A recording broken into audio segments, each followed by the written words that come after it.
Ratings and reviews really help this podcast, so thank you so much to everyone who's left one.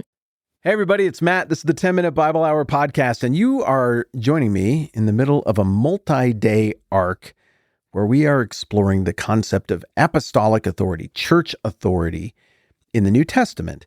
And there is one passage that is just the granddaddy of them all for the beginning of this conversation that we're going to be talking about today.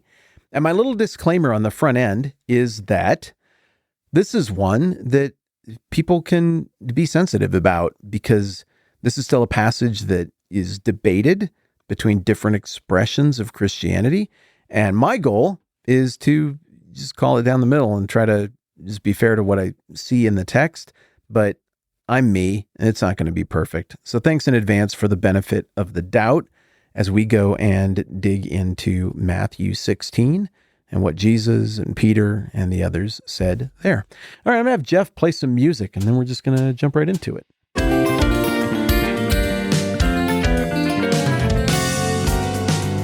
Philemon, yeah. Philemon, yeah. All the Christians still believe that the church has authority. There's a difference of opinion on how that authority is handed down and what gives a church authority today. I don't have the bandwidth nor the competence to solve that right this second.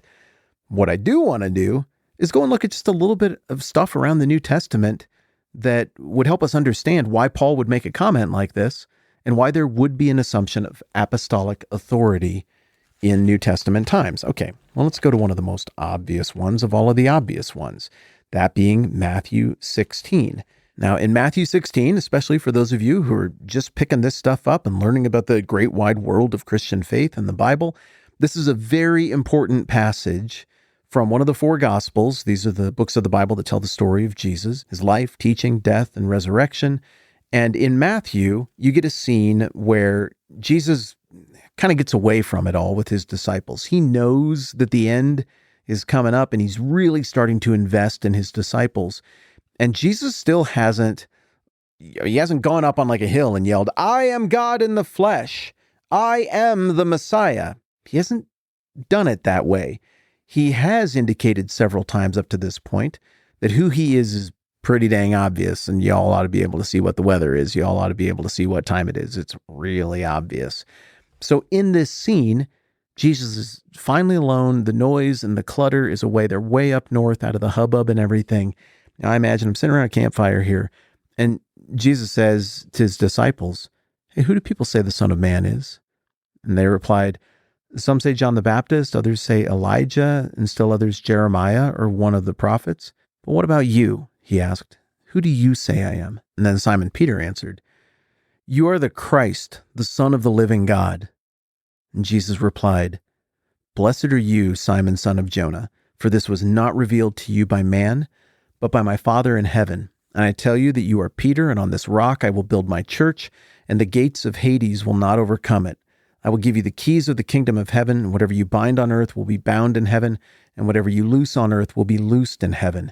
Then he warned his disciples not to tell anyone that he was the Christ. Now look, let's just go right through the front door with how this gets read. Catholics who have their headquarters in Rome look at this passage and they're like, Peter is the rock, and Jesus is giving Peter unique authority over all the other disciples, and Peter is going to have this unique ability to speak into things that involve heaven and earth, like maybe even matters of salvation or speaking authoritatively for God. Catholics believe that Peter took those metaphorical keys with him to Rome. We know he went there. And he handed off those metaphorical keys of authority to the next leader of the church in Rome, called the Bishop of Rome. And then that guy had the authority for a while until he died, and then he handed it off to the next guy, and so on and so forth. And in doing so, Rome is where the ultimate custody of these metaphorical keys of the authority of Christ reside all the way to this day. And when you see the Pope today, you are seeing the holder, the keeper of those keys that Jesus gave here in Matthew 16. Now, the Eastern Orthodox Church does not agree with that. They see this as a commissioning of Peter, yes, but also of the other disciples, and they also would lump Paul in with being a recipient of this commissioning, even though they would say, obviously based on the biblical story, that Paul received that commissioning later on. The Orthodox Church, which is largely eastern half of the Mediterranean and further east historically, they do not think that this power resides uniquely in Rome. And really, next to no one outside of Rome thought that for quite a while after the New Testament. So historically, everyone but Catholics associated with Rome looks at this passage and would say, well, Jesus is talking to all of the disciples, and look at how the rest of the Bible plays out, and look at how history plays out. Clearly, this is an authority that is being imparted to the church that is made up of what's going to flow out of Jesus and all of these disciples. And therefore, any church that is teaching the true gospel of Christ, that is teaching scripture, that is professing Christ, that is conveying the message that was handed down to us, that Paul references as well, that's the real, true, visible church. And it isn't about it being headquartered where Peter died. That is secondary. I am doing my best right now to be absolutely charitable and fair with everyone. I understand that there's just no way for me to talk about that, especially efficiently, without stumbling over something and sounding harsher than I mean to, or it's going to strike some of your ears and it's going to frustrate some of you. Forgive me. I'm just doing my very best to quickly convey what is going on there. No one, however, who read the book of Matthew when it came out, no one in the original audience, no one who was at this campfire when this event actually happened, heard this and thought, oh, we got a controversy here. Man, this Matthew 16, that is not a happy passage. That is one that should be fought over and not celebrated. That is something really contentious happened here. No, everybody was there. Everybody in the original audience was like, all right, so it's going to be this way for a while. Jesus, because the very next thing he explains is that, from this time on, this is the very next verse, from this time on, Jesus began to explain to his disciples that he must go to Jerusalem and suffer many things at the hands of the elders, chief priests, and teachers of the law, and then he must be killed, and on the third day be raised to life. The very next thing is Jesus saying, and I'm going away. I'm going to be killed and raised to life. How would they have received this? Well, what they would have heard is, we better get our act together, because we're going to carry this thing forward. We are going to have a role that involves the heavenly and the earthly, and Jesus' kingdom on earth, what he's doing, what he's building here, the story of Jesus, the message of Jesus, the gospel, the message of life and redemption. This is going to go beyond the next few months, the next year or so.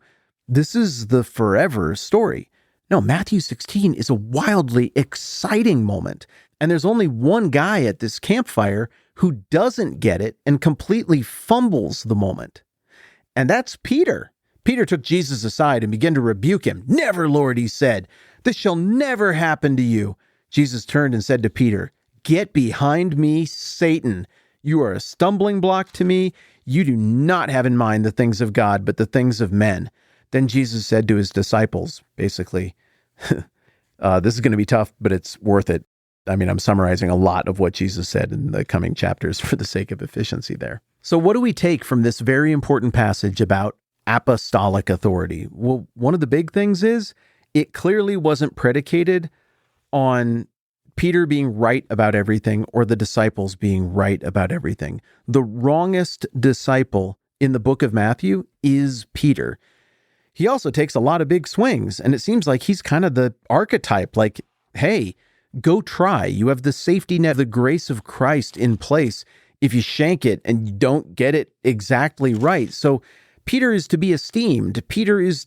He's our point of view character. He's relatable. I'm not trying to criticize Peter.